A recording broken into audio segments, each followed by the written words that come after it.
So this is a easy question that might take you some time. I just want that you remember what is a dihybrid cross. So here you have a gene for purple and a gene for red here, and you have also a gene for sweet and non-sweet. And what happens if two core plants that are heterozygous are crossed? What are the fraction of the offspring that will be purple, will be non-sweet, will be red and non-sweet, red and sweet, and purple and sweet? So if you remember this 9931, this is exactly one of those cases. So in this case here you can see all the answers, and if you have any doubt you can keep watching this video. If not, and you can continue to other videos. In this case, you can, for example, here you have a heterozygous and a heterozygous, as they describe, and you just have to fill the Punnett square. And in this case, for example, to find the purple and the sweet, you just have to find the ones that are P capital and S capital. So for example, let's count it together. So this one, it will be one example. This one will be another example. Both are P capital, and this one will be heterozygous, but it's dominant. So this one count. In the next column, here you will have also these two. This one is not going to be sweet. Sorry, let's write it again. So this is not going, we are not going to count it. In the next column, we have these two options. This one is not purple, so we don't count them. And here we count only one because this one is not sweet, this one is not purple, and this one is not purple. And so here you have 1, 2, 3, and 4. Here you have 2, 1 and 2. Here you have 2, 1 and 2. And here you have only 1. And why this is okay, so you will get 9 out of 16, and this is how you calculate it for all of them. You will have to calculate all the purples, all this non-sweet, and it's just counting. However, I know that you might have more questions, so I'm going to go backwards, go back and try to explain each step of the exercise. In case that you have a doubt that you need to remember more of these things, remember, so purple is here, that is dominant, red that is the recessive, and these are for color, the traits for color, and the traits for flavor will be sweet and non-sweet, and we can just combine the gametes, yeah, to make the gametes is very easy. And I will so the idea is to show all the different options, and there is a method that is called the FOIL, and let me show it to you in a second. So FOIL method, so how you calculate, how you find all the gametes. So first you take the two first, so A and B. Yeah, A and B, let me put it with purple, so it will be A and B. Then the second group will be the ones that are outside, so it will be the A and the B. So here you have the A and the B.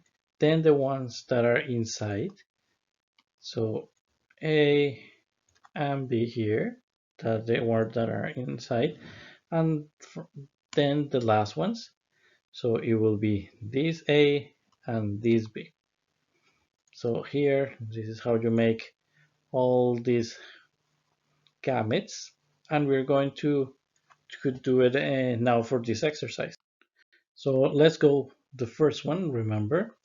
So here the first one will be the P and the S, they're both capital. So this one, and we will get this gamut.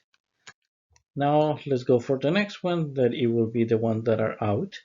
And the one that are out is this P capital and this S lowercase.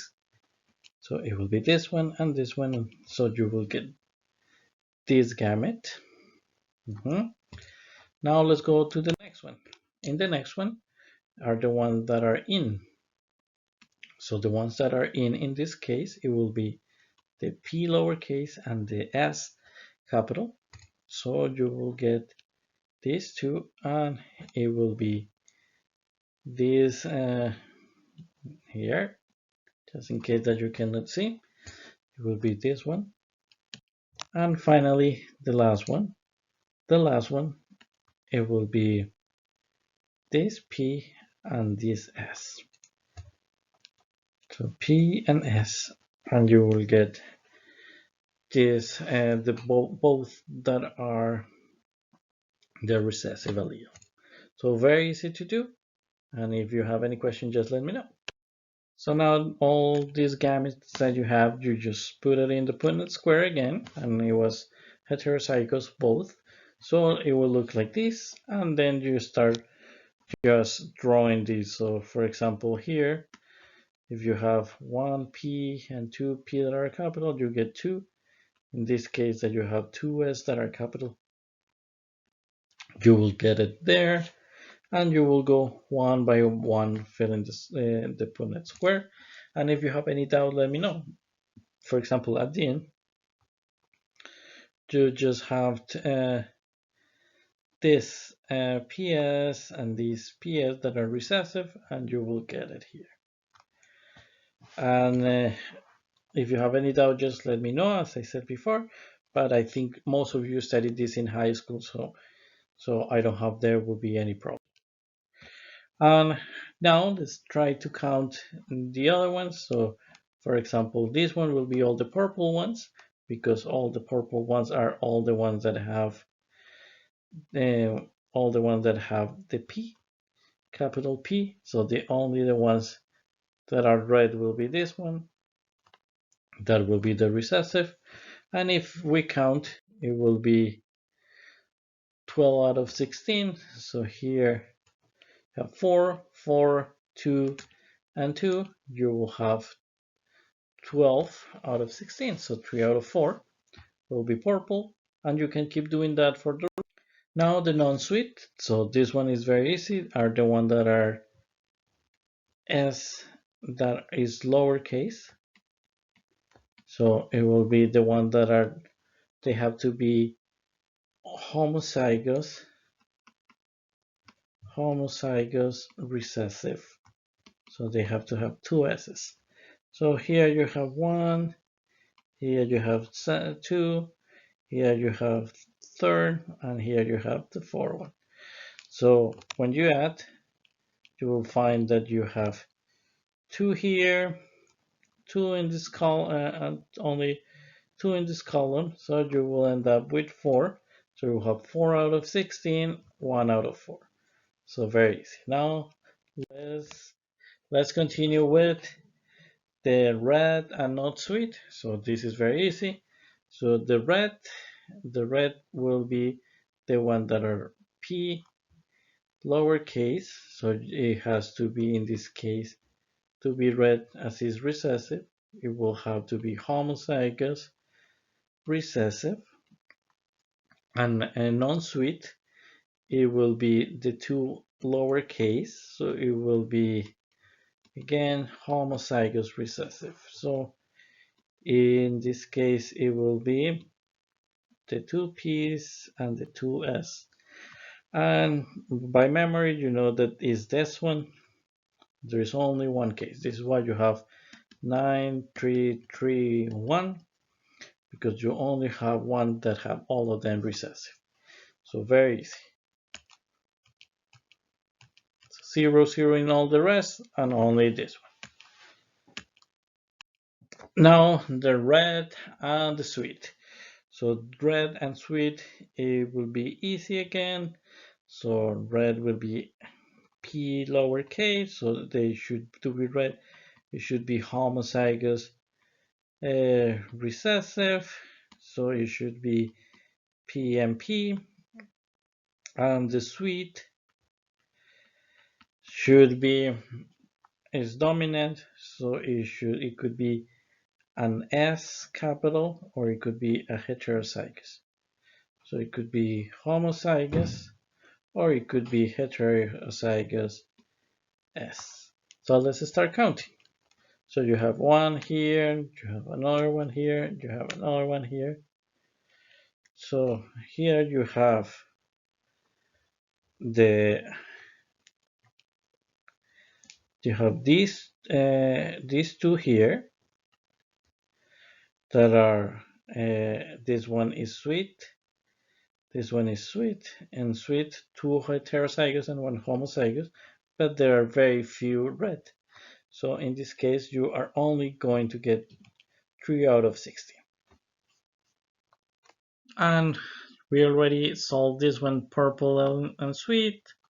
So are the ones that are capital letter, that are homozygous or heterozygous. So we have just many of them. So here you have 4, 2, 2, and you have 9 of 16.